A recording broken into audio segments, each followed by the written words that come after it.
Hi, and welcome to the Life Safety Bootcamp. My name is Preston Brown. I'm a fire safety technician, and today we're talking about fire safety. One of the most important things that you need to know in this bootcamp is that we are on the same team. We're allies. We have the same common goals. The first is we want to make sure that our patients stay safe. We want to make sure that at the end of their stay with us, they can go home to their families and their friends. We also want to make sure that employees stay safe.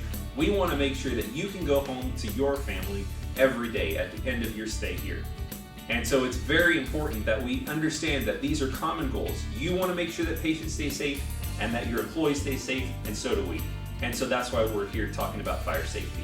Now, at the end of this presentation today, we hope that you can gain 3 different things from this presentation.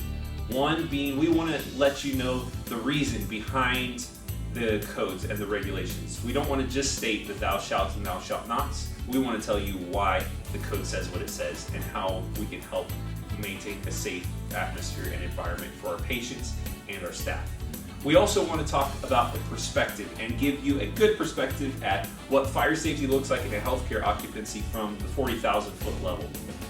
We want to make sure also that you have the insight you need to reduce your chances of getting cited by 40%, whether it's by Joint Commission, CMS, environmental care tours internally, fire drills, etc., by focusing on the 3 areas we're going to be talking about today. Obviously, in boot camp, we have to identify the enemy. Our number 1 enemy is fire. But there is a way we can split that up into more easily manageable chunks. We're going to talk about 3 main areas that you can focus on to reduce your chances of being cited. The first one we're going to talk about today is major hurdles to life safety equipment, getting to fire extinguishers and fire pole boxes. And then we're going to talk about general electric and talk about surge protectors and electrical panels. And then finally, we're going to talk about kernel clutter, and that is egress corridor clutter. Now I want to talk about the high cost of non-compliance. First of all, let's start with the business occupancy. This is a department store that was cited simply for having their exits blocked. They were cited $70,000 by OSHA. What does that mean for us? As a healthcare organization, we have to have CMS and Joint Commission accreditation. If we don't, we're going to have a hard time keeping our doors open. So a $1 billion plus organization, that's a lot more than $70,000. So this is extremely important for us as healthcare to make sure that we keep our doors open and that we maintain safety and especially compliance with rules and regulations that are set up for us. I don't want you to get the feeling that this is only a financial aspect. There is obviously a life safety aspect to this. The reason we comply with regs is we don't want to see anybody injured and we don't want to see any deaths. And we need your help to do that, and that's why we're talking today.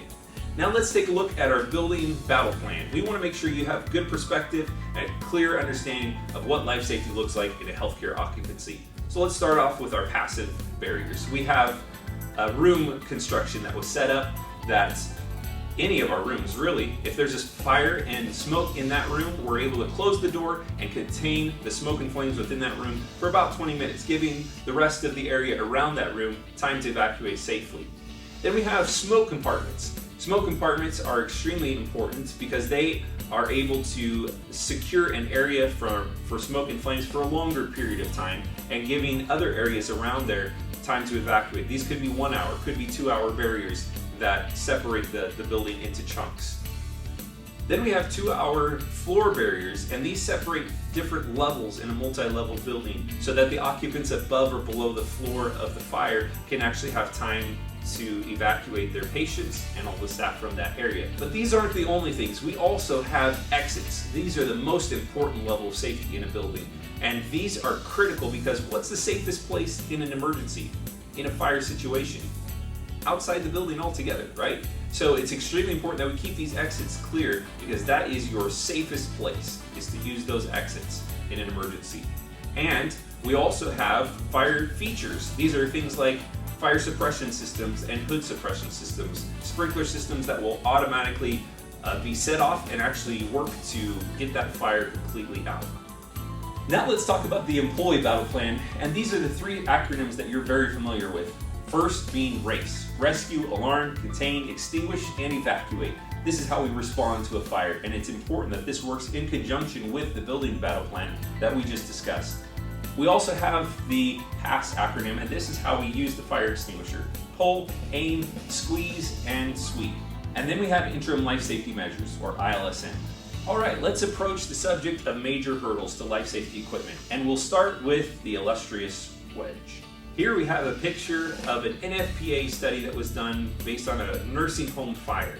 The fire ran through the corridor and completely charred the outside of this door, as you can tell. But you think the person survived on the other side?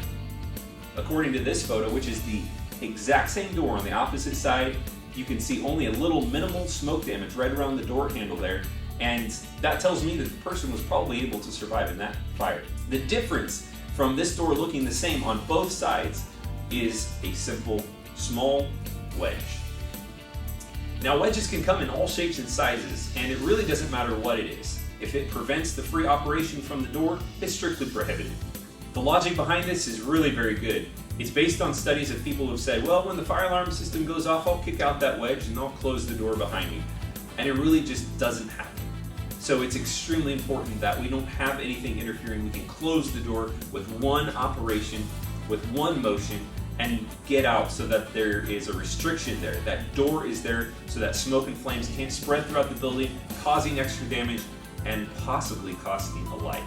So what is this one little device effect? What's the big deal about a little wedge? Well, it undermines all of these things. It undermines the code requirements that were very well argued and well researched at the NFPA to make sure that good design happens to our buildings. It also undermines the blueprint and design of the building. The manufacturing and the cost of the door and the closer and everything that goes into construction, it prevents architects from using different exceptions here and there throughout the code based on the door self-closing. And so all of that thing, even the protection for adjacent people, is all mitigated by one simple little device. So are there any alternatives? There are a couple alternatives, but they can be a bit spendy. It is something that can be done though, and that's what you really should be aware of. Because if you do have such as a front office that opens into a suite of offices, you may really want that door to remain open, and that's something that if the need is there, we can address. Now let's talk about another major hurdle, and this is to first aid devices. The code basically has two requirements for these. One is that we have clear access at all times and clear visibility. We want to make sure that we can get to those devices in an emergency as quick as possible.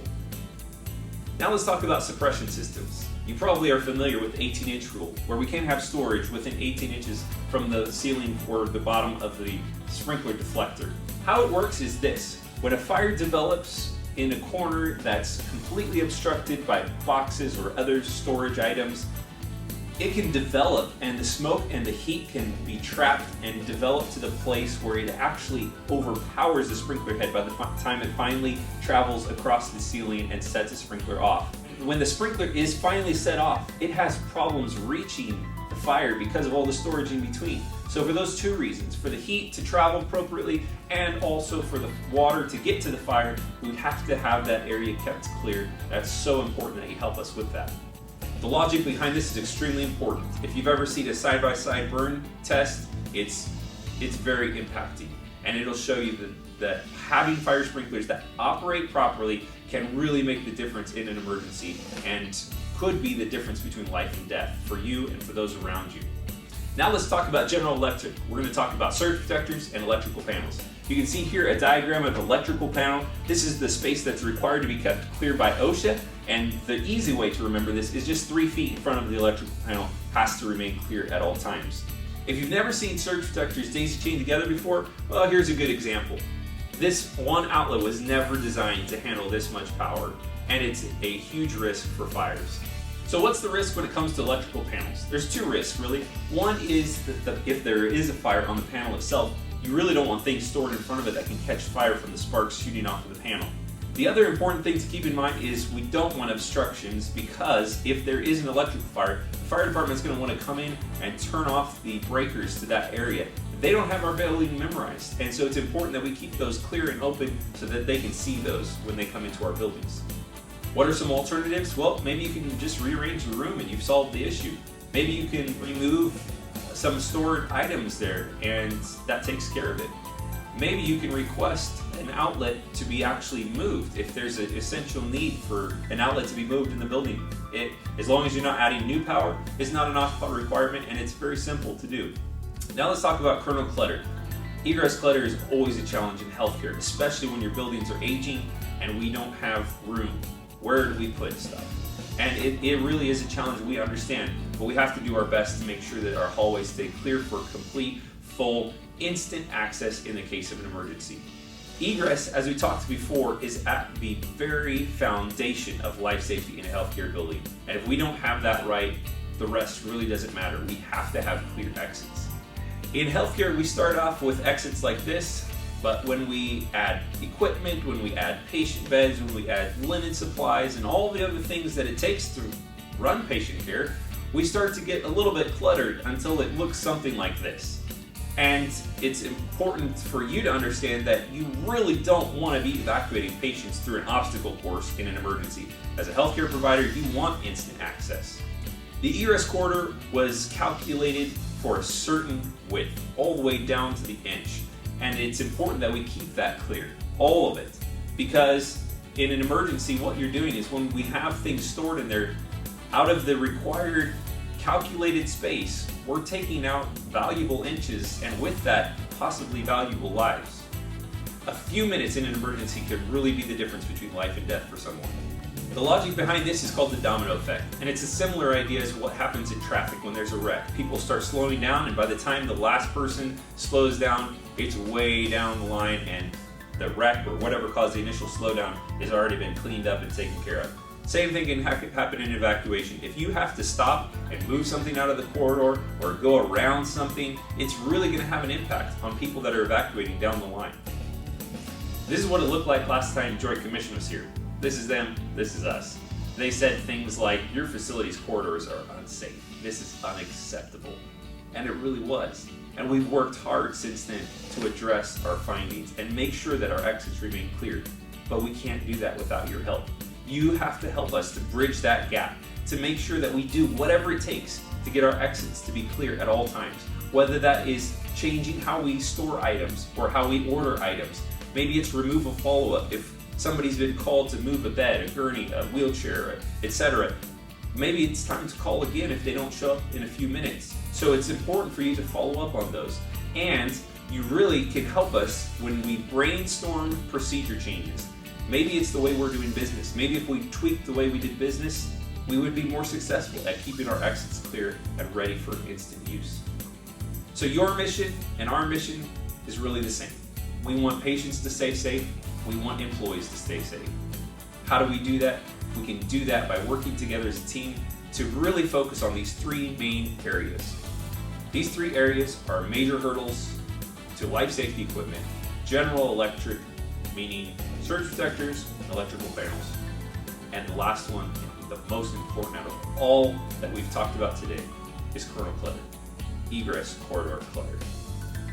Why is this important for you specifically? Because you are the first responder. In an emergency in your area, EH&S will help if we're there, but we're not going to be the ones evacuating the patients. That's your responsibility. So you're not doing us a favor as much as you're doing yourself a favor by keeping your corridors clear, by keeping surge protectors not daisy chained together. Those things help you more than anybody else. We want you to understand what our role at Environmental Health and Safety is, and that is that we support our troops. We want to make sure that you have the resources and the understanding you need to be successful. So if you have code questions or really questions about anything related to safety, feel free to give our office a call, Environmental Health and Safety. Thanks for your time. Stay safe.